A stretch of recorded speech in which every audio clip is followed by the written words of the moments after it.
Hasil rapat pimpinan nasional ke-6 P3 di Hotel Sultan Jakarta Pusat memutuskan mengusulkan Sandiaga Uno sebagai bakal calon wakil presiden Ganjar Pranowo. Rekomendasi itu dibacakan Sekjen P3 Arwani Tomafi Sabtu hari ini. Kemudian hasil dari Rapimnas P3 lainnya juga turut mengamanatkan PLT Ketum P3 Muhammad Mardiono untuk memperjuangkan Sandiaga kepada Ketua Umum PDIP Megawati Soekarno Putri agar dapat menjadi cawapres dari Ganjar. Selama proses Rapimnas, DPW P3 mengusulkan dua nama sebenarnya untuk diajukan sebagai cawapres Ganjar. Selain Sandiaga, ada nama PLT Ketua Umum P3 Muhammad Mardiono. Namun Mardiono memutuskan agar fokus menjadi Panglima Pemenangan P3 di pemilu 2024. Sehingga hasil Rapimnas ke-6 mendorong satu nama, yaitu Sandiaga Uno. Diketahui Menteri Pariwisata dan Ekonomi Kreatif itu resmi bergabung bersama Partai Persatuan Pembangunan atau P3 sejak Rabu 14 Juni kemarin.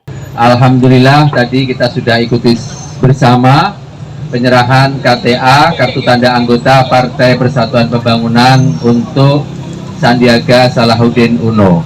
Ya. Lagi Pak.